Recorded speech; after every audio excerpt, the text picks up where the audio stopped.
Thank you, Irene. You've been part of our community in Slimpod for 6, 7 months now, and the difference in you has just been quite phenomenal.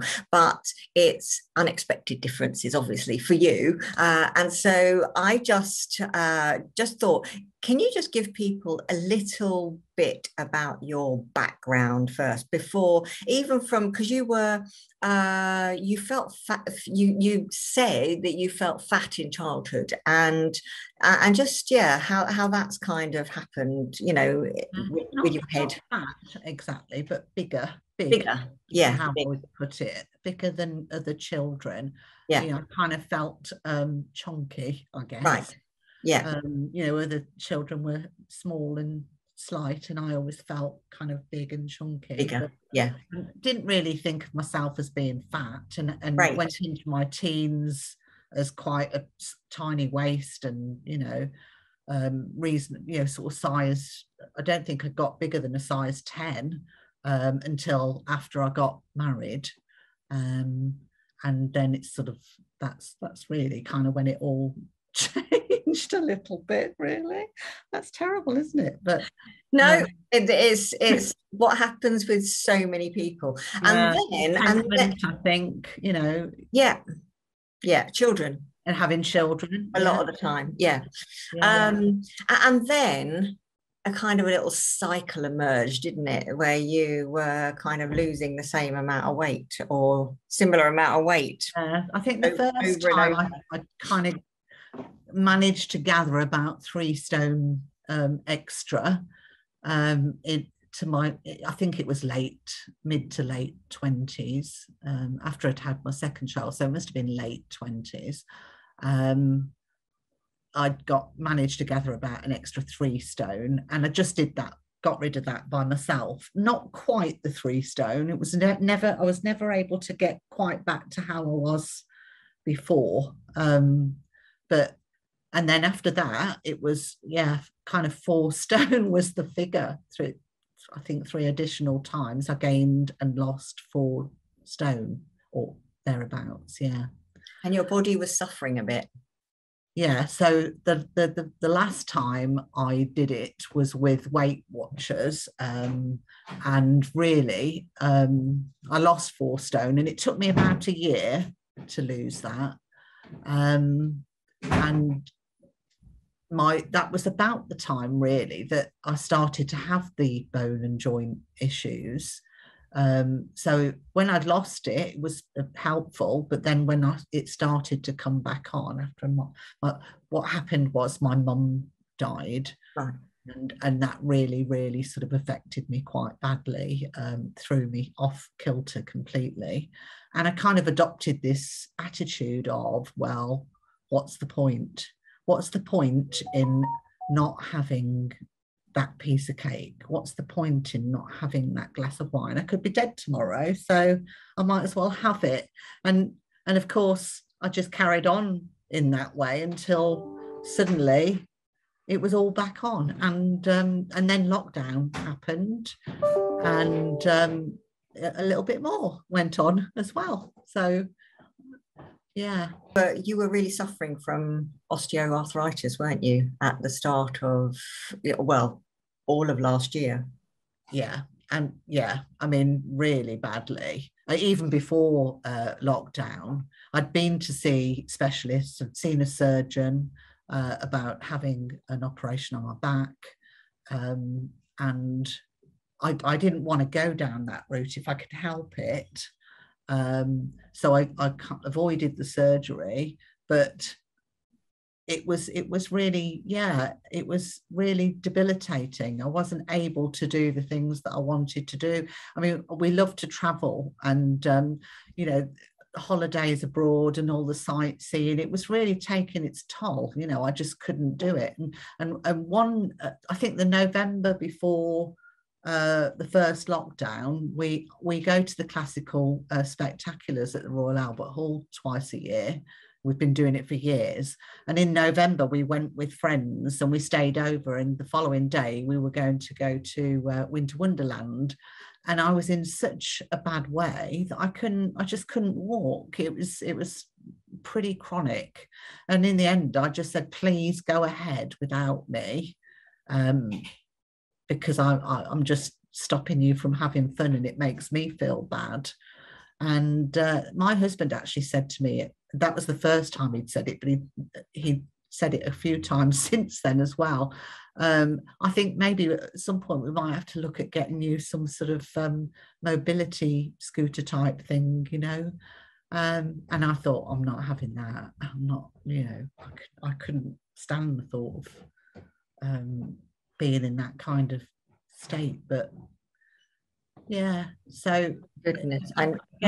didn't feel it as badly during lockdown because we weren't able to do anything. No. But when we were allowed to go out for walks, we would go to somewhere like Thornton Reservoir and have a walk round, which is probably about a 5-mile walk.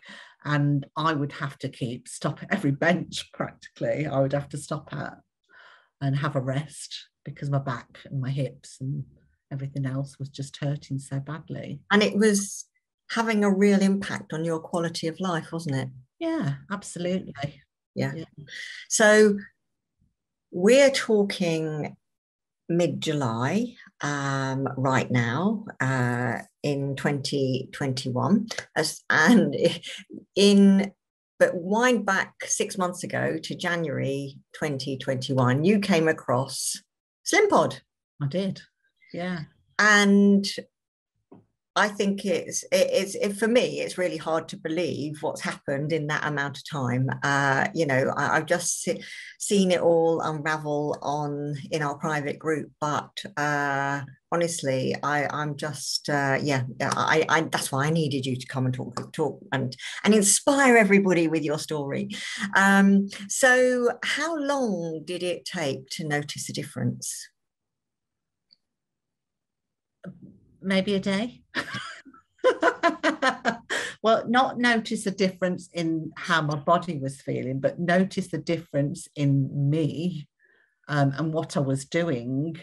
I literally listened to, if I take it back, you know, the lockdown occurred in January of this year, and I kind of thought to myself, oh my God, I've already put extra weight on last year through the lockdowns, and I'm just going to be even worse if I put more weight on, so I've got to tackle this now. And that's when I saw the advert for Slimpod and thought, well, I really didn't want to go back to any of the other programs. And I've always sort of known that it's really in the mind. So much of this, I've given up smoking years ago, and that was very much you've got to get yourself in the right mindset. So I knew that it had everything to do with the mind, and this seemed to be telling me that that's what it was going to focus on. So I thought, well, what have I got to lose? Nothing. So it was a free trial. Why not give it a go? And literally, I listened to the pod the first night, and the next day I got up and went for a walk. I was compelled to do that.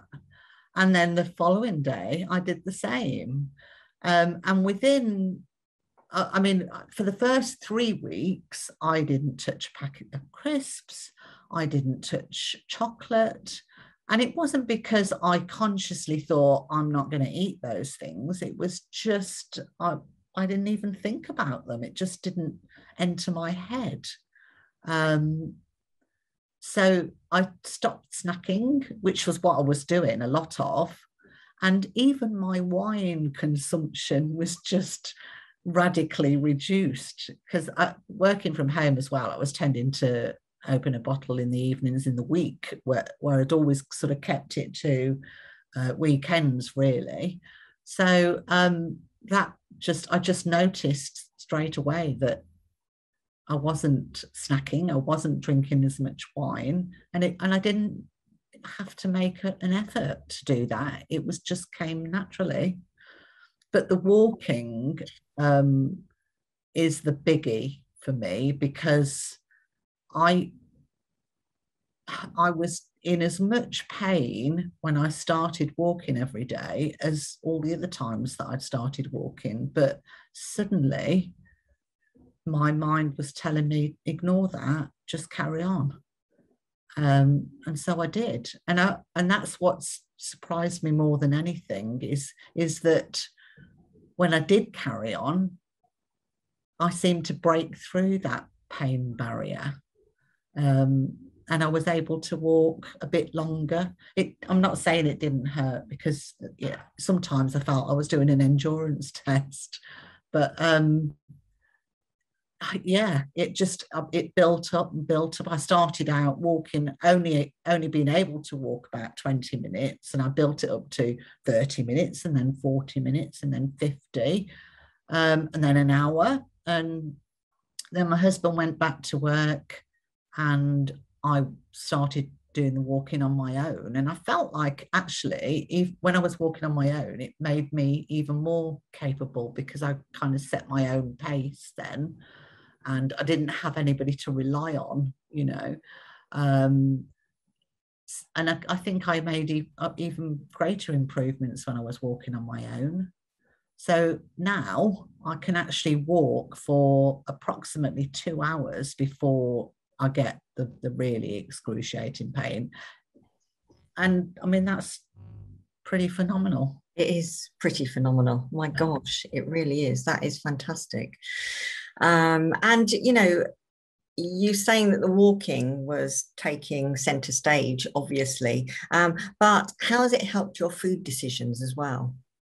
Tell me a bit about that. Well, it's made me more conscious about, I suppose, the types of food that I was looking at eating, but it was just a very natural progression. I don't think I actually thought, right, I'm going to not eat cake anymore, not eat chocolate, it just seemed very natural.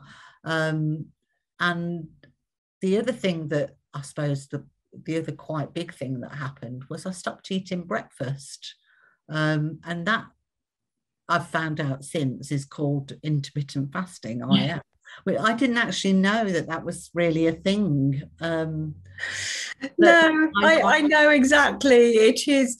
I've been doing that for years, just naturally, because I don't actually need breakfast. I don't want it. But now it's called something. It's called like the 5-2 or the 18-12 or 16-12. Yeah. I don't know, or 16-8, I think. But yeah, totally. I would never have thought that I could want to go without breakfast, because it just seemed natural to wake up in the morning and have breakfast. Or, I mean, it was only really ever cereals or something like that, unless we were away, staying in a hotel and having a cooked English breakfast. But, mostly it was just cereal. But I just didn't really want it. So I stopped having it. And I was amazed, really, when I thought about it, that I didn't feel hunger pains by lunchtime. It just didn't really happen. Yeah. So and you're trusting yourself more around food, aren't you? Yeah, absolutely. I mean, I'm not saying that I don't eat. I do eat things now. I remember the very first time, after about 3 weeks, I had a packet of crisps. I think I even posted it on the group that I'd had a packet of crisps, and I felt like the world had come crashing down because I'd let myself down. But when I thought about it rationally, of course, I thought, well, that's one packet of crisps. I'd normally have eaten a couple of multi-bags in that time, So I do still have the odd packet of crisps and the odd cake, but nowhere near as much as before. The snacking really has completely stopped. I don't feel the need to do that. So the only time I really feel like I'm overindulging is if we go away or we're doing something in particular, something a bit more special, out of the ordinary. And then I just think to myself, I'm not even going to think, I'll just go along with the flow. And if I fancy it, I'll have it. And if I don't, I won't. Fantastic. It's just brilliant. And you mentioned that it's just eliminated the misery of of the whole dieting scenario, or that you didn't actually mention dieting. It was the misery surrounded by weight loss, with the weight loss. Yeah, because I mean, really, at the end of the day, in order to lose weight, there's got to be some form of restriction on your intake of food and drink, so that. And if you go to any other diet program, you usually have to count points or sins or whatever they are, or count calories. And that brings misery, because you feel always as though you're deprived. And with Slimpod, there was none of that. There was no we're telling you can't have this and you can't have that. There was none of that. You could eat whatever you wanted to eat, and the thing is, you just didn't want to. So that's where trusting yourself comes into it. You really begin to trust yourself to make the right decisions for yourself. Whatever it is you need to do. For me, I knew that I needed to get some weight off to reduce my pain, to make my joints and my bones feel a bit better. And so that's what my focus was. And I knew that I had to do what I had to do that.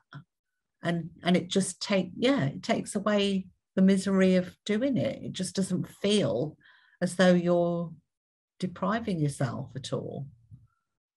Fantastic. And you've actually lost a little bit of weight as well, haven't you? I have.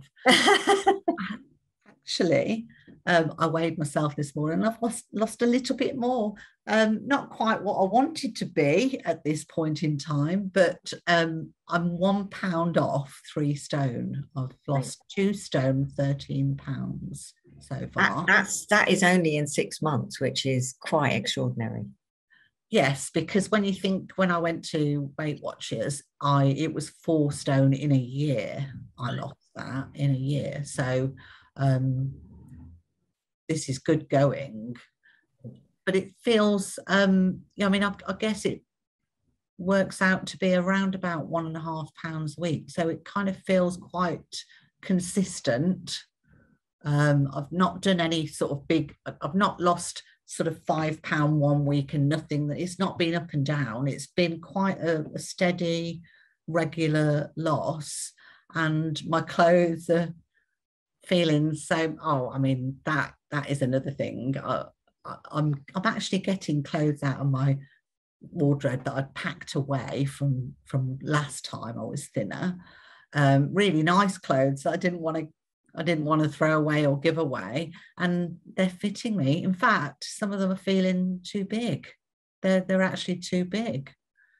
So I think I've lost in different places, definitely at the tops of my legs. I mean, I've lost 5 inches from round the top of one of my thighs, so I think I've lost around about 37 inches from all over my body. Wow. That's incredible. And so really the difference the difference in 6 months is quite extraordinary. I started this by saying that, and now, just unbelievable. It really is. And do you think that that it is the weight loss that has helped the whole pain thing, or is it the walking? What is it? Because you started walking almost instantly. You didn't have to lose the weight to, that's what most people think, that they have to lose the weight to be out of pain, but that hasn't happened with you. No. I think the walking has empowered me, really. That's one of the things that I've said. I feel like I've got the power to make the changes. It's in me. And that has shown me that if it is a case of mind over matter, and it is possible, it's actually possible to ignore the pain and push on through it, which makes you more capable. I've become stronger because of that. But the weight loss has come along with it because it's helped. I haven't had to reduce as much what I'm eating as I would have done if I hadn't been doing the walking, I think. So the weight loss has come along with it. And I think the two things combined is what sort of got me to where I am. But I think the walking is definitely the thing that's empowered me and made me feel stronger with my ailments than it's just surprised me the way it's happened, really, because I wasn't expecting that. I was just thinking that I was going to be doing something that would help me lose weight that would then have a knock-on effect on how I felt in my body. So all that has been a complete surprise to me, really. Yeah, amazing. So if you had a message to anybody watching this, maybe your fellow Slimpodders or anybody else, would there be one kind of message that you would give out? It's really difficult to say, because if somebody would have said to me 12, 18 months ago, just ignore the pain and carry on, I'd have thought they was mad. I actually thought that I was totally not capable of doing that. I wasn't capable, and I'd probably do myself more damage. I really did. So I think it's difficult to tell people, ignore that pain, but I kind of want to. I want to say to people, really try to ignore it and carry on. And you'll be surprised. You might actually be surprised at what you can do if you do that. Yeah, absolutely. And you were very skeptical when you started this, didn't you? Weren't you? You were very skeptical. Well, like 99% of people are. How did that come round? Kind of a bit hard to believe that just listening to one little 9-minute something pod is going to suddenly affect you in a way like it has me, got me walking on a daily basis. And I mean, to the point where if I don't get out there, I feel deprived. It's a So I couldn't quite get my head around how was this thing ever going to be able to really help me. And then that there are sort of maybe little inconsistencies that are hard to add up in your brain. But I think the thing is to just go with the flow, just listen. I mean, literally all we're asked to do, isn't it, is write 3 wins every day, watch your videos and listen to that pod. It's not a big deal. No. So I had a word with myself, really, and sort of said, it doesn't really matter how you think. Actually, my husband said, oh, you're being brainwashed with that. And I said, well, you know what? If it's working, I really don't care, because it's doing me good. So carry on. Thank you. Thank you so much. It's just been really, I love these chats because they're just so inspiring, and thank you. You'll inspire so many people who are watching this. I hope so. I hope it does encourage other people to do it, especially if they're in a similar position to me. Yeah, to try and do it. Yeah, and I suppose believe really that it's possible. Yeah. Believe in yourself as well and trust yourself. Yeah.